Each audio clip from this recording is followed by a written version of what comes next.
Olá, queridos estudantes. Olha a gente aqui de novo, né, para falar um pouco de história e agora a gente vai falar de história do Brasil, né? E vamos falar do momento da história do Brasil que o Enem, nos últimos 5 anos, gosta muito, que é Segundo Reinado, né? O Segundo Reinado, eu dividi a nossa aula em 2 partes para detalhar alguns pontos muito importantes para vocês. O Segundo Reinado inicia em 1840 e vai até 1889. São aí 49 aninhos, né, de império do Pedrinho II, que nós vamos falar muito desse Pedrinho aí II. E aí a gente vai começar a nossa aula, né, com um breve contexto histórico de como chegou-se, né, ao poder esse Dom Pedro II e também falarmos nessa aula sobre a política, a organização política desse segundo reinado, que vai ter uma configuração um pouco diferente do primeiro reinado. Que tenho certeza que vocês aprenderam bastante na aula de processo de independência do Brasil. Se não aprenderam, revejam essa aula na nossa plataforma.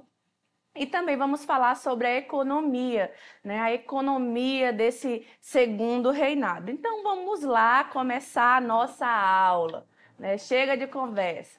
E aí, o contexto histórico, né? Como iniciou-se esse segundo reinado? O contexto histórico do segundo reinado inicia-se a partir da abdicação do Dom Pedro I, né? O pai de Dom Pedro II, né? O Pedrinho pai, que a professora Larissa gosta sempre de falar.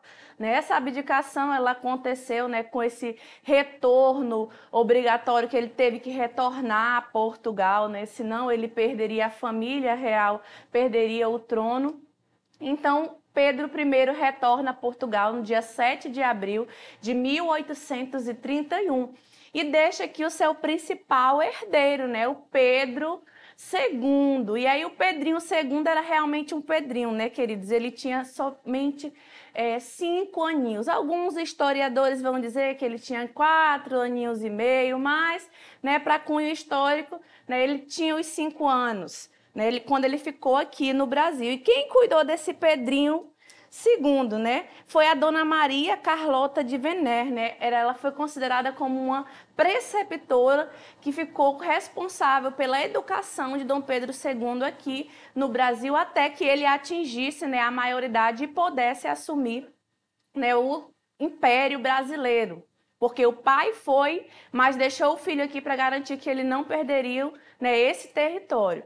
E aí esse período que o Pedrinho II está crescendo, se desenvolvendo, que ele está estudando, né, é conhecido na história como período regencial, um período também que o Enem gosta bastante, que vai de 1831 a 1840. Só que esse período chamado período regencial, né, de regência, ela é marcado por grandes conflitos, né, entre 2 grandes partidos políticos que tinham já aqui no Brasil se consolidado no primeiro reinado, que eram os conservadores e os liberais. Eles faziam um revezamento, né, do poder da regência aqui no Brasil. E aí, para que vocês se aperfeiçoem, né, façam uma busca lá nas nossas videoaulas, que tem uma videoaula sobre o período regencial, também conhecido as regências unas, as regências trinas. Então, se aprofundem mais aí um pouquinho sobre esse período regencial. Mas vamos lá, esse período é marcado por muitos conflitos, que nem eu já falei para vocês.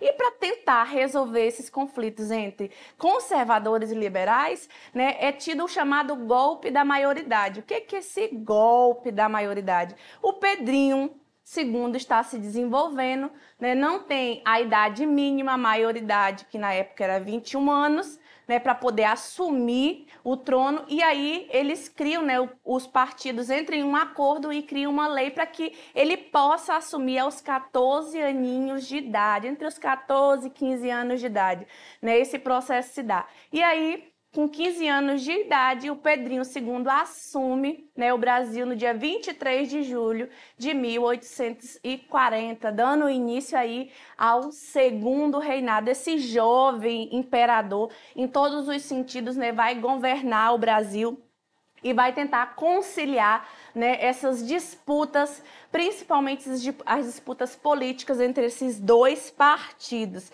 E aí ele é coroado como imperador do Brasil em 1840 e esse Pedro de Alcântara II torna-se o imperador do Brasil, dando início a esse novo momento da história. E aí a parte política desse período, né? Ele já assume, Dom Pedro II, com essa missão de tentar conciliar, né, as relações políticas entre esses dois partidos políticos, que nós vamos falar bastante sobre eles, os conservadores e os liberais.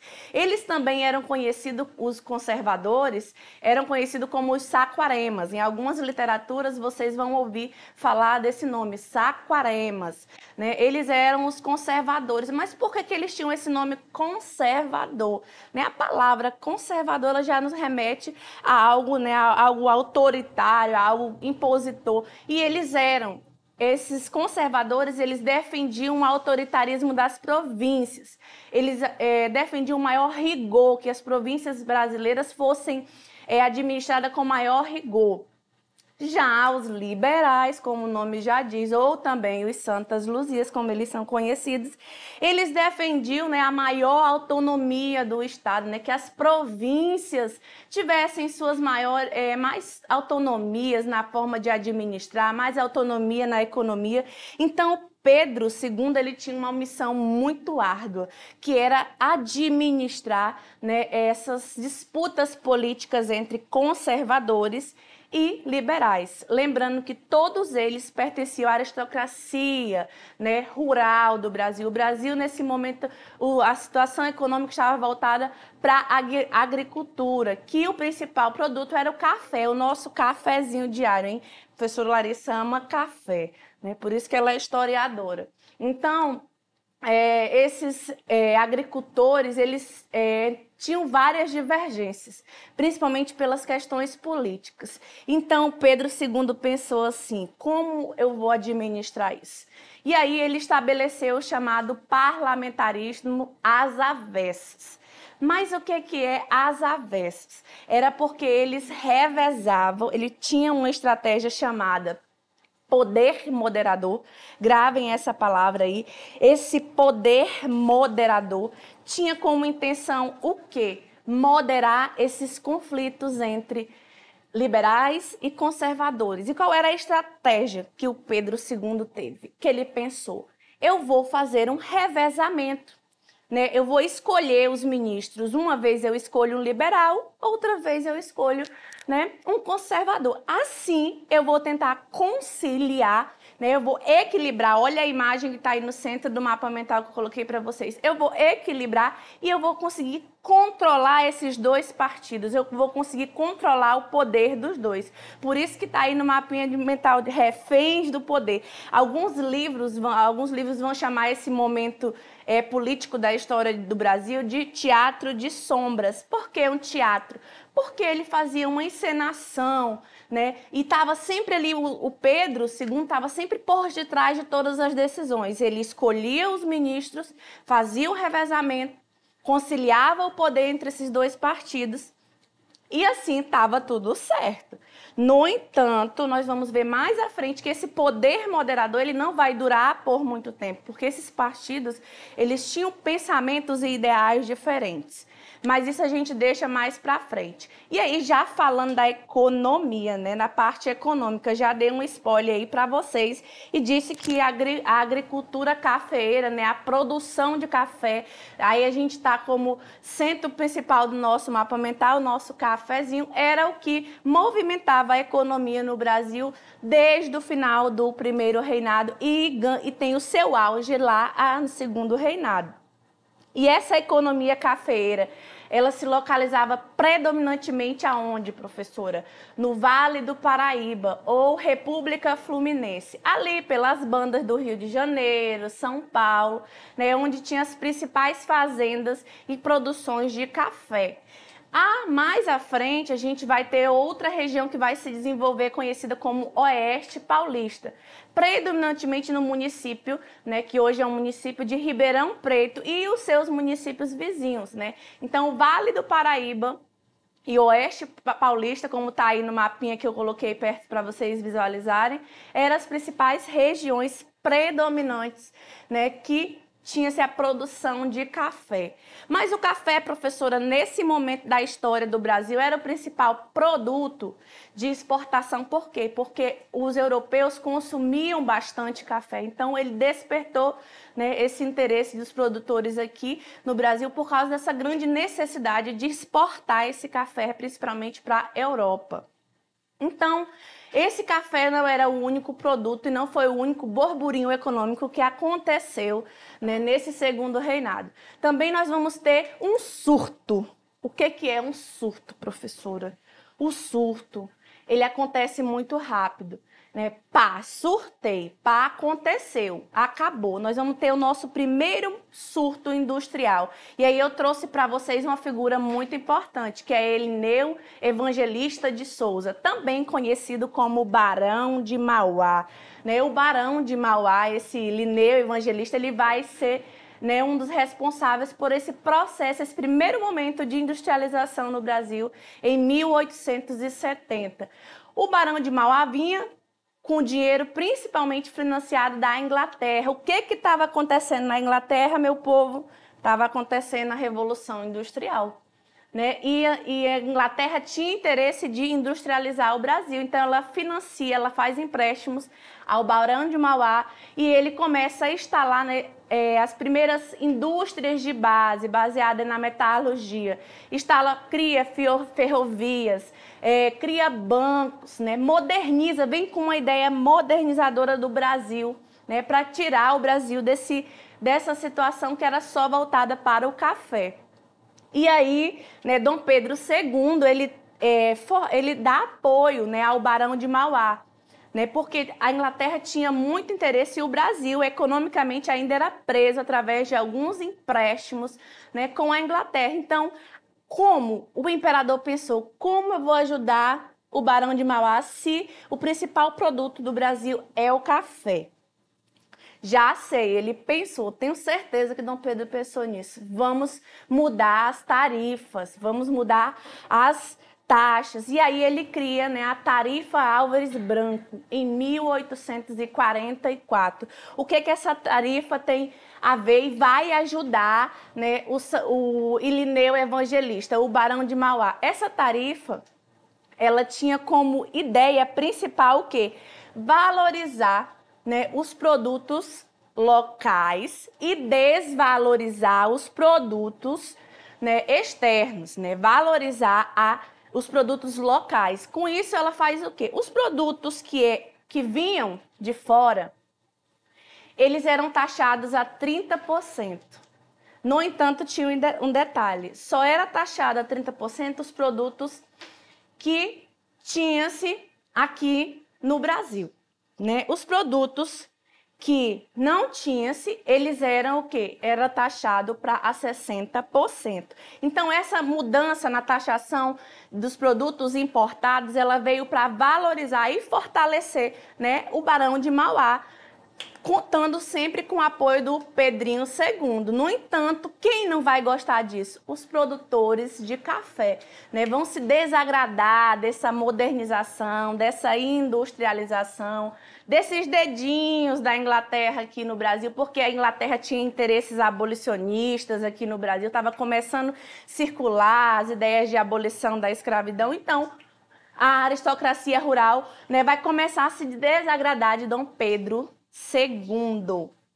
E aí, a gente vamos para o exercitando dessa primeira parte da nossa aula, porque tem mais na próxima aula que nós vamos falar. E aí eu vou retornar alguns conceitos que a gente já trabalhou. Vamos lá mexer a cuca. Olha aí o que eu trouxe para vocês. Uma questão do Resolva Enem 2, a nossa coletânea de livros, né, do sistema SFB. Né? A questão 173. Olha a imagem, a charge que eu trouxe para vocês. Lembra que eu usei a mesma charge na nossa aula? E ainda tem uma informaçãozinha para que vocês façam a observação.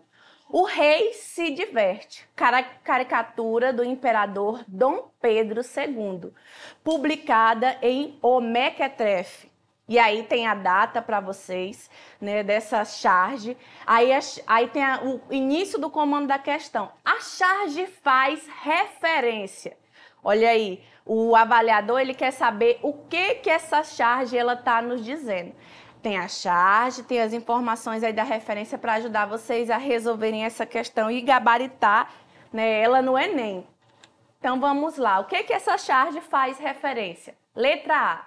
A pouca habilidade do imperador em lidar com os interesses conflitantes de liberais e conservadores no jogo político no segundo reinado e da república. Olha aí, o imperador ele tinha pouca habilidade naquela imagem? Vamos prestar atenção nessa palavra pouca habilidade. Ou ele tinha muita habilidade ali, controlando o Partido Conservador e o Partido Liberal. Letra B. As disputas entre os grupos políticos do Império que dificultava a conciliação, gerando uma instabilidade no sistema parlamentarista e na governabilidade.